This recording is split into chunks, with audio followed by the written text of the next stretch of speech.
अस्सलाम वालेकुम दोस्तों, वीरो की हाल चाल ने ठीक ठाक। उम्मीद करदा सब लोग खैर सो। मैं थोड़ा भी नेक शोरकोट कहण तो अज तुहानूं पता है माशाअल्लाह असीं मस्जिद का काम करने वास्ते आए सी जी। पेंट का देख लो, छोटी जी मस्जिद है, बड़ी खूबसूरत मस्जिद बनी हुई आ। चेक कर सकते, पेंट मैं बना लिया सी।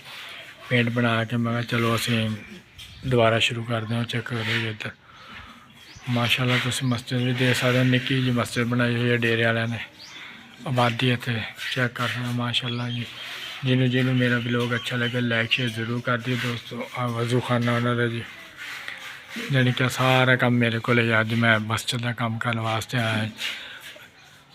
चेक कर सकते हो तुम। अगर तुम्हें मेरा ब्लॉग अच्छा लगे करे तो लाइक शेयर ज़रूर कर दिया करो दोस्तों, क्योंकि तुम्हें पता ही अगे भी असी रंग का काम ही करते हैं, पेंटिंग का काम करते हैं। तुम्हें पता ही आ कि यार अल्लाह के घर अभी काम करना है, असी इस वास्ते ब्लॉग बनाया वा। अगर तुम्हें मेरा ब्लॉग अच्छा लगे ना लाइक शेयर ज़रूर करके जाया करो, क्योंकि माह रमज़ान मुबारक जा रहा वा रहना, क्योंकि मस्जिद का काम करवा रहे। अगे ईद आ रही है, लोग इकट्ठे होंगे कि खूबसूरती माशाअल्लाह दे सकते हैं तुम। जिन्होंने जिन्होंने मेरा ब्लॉग अच्छा लगे लाइक शेयर ज़रूर कर दियो। मेरा यूट्यूब चैनल है हाफिज़ नईम ब्लॉग के नाम तो टिकटॉक की आईडी है नईम साहब 746। ये टिकटॉक की आईडी है, तो चेक कर सकते। सेन भी चेक करो, छोटा जहा सेन और लाया है जी बंदा, यानी कि सफाई सफाई कर रहा।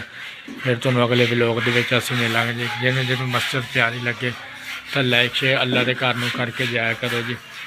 अज नवा ब्लॉग बनाया वा, क्योंकि मस्जिद में काम करने वास्ते आए हुए थे जी। और तुम देख सकते हो मस्जिद दी टूटियां के उत्ते बैठे से, क्योंकि अल्लाह के घर में काम करना है जी। इस वास्ते दिखाया वा कि यार काम भी हो जूगा, नाले यार एक छोटा जहा ब्लॉग बन जूगा। देख सकते हो तुम, बड़ी खूबसूरत मस्जिद है। यकीन जानी बड़ी तारीफ हो रही है इस मस्जिद की, कि निक्का जहा घर है जी अल्लाह का। दे किन्ने मुसलमान ने जोड़े इस मस्जिद में लाइक शेयर करेंगे जी। सारे मेरी तरफों वैलकम हो गए।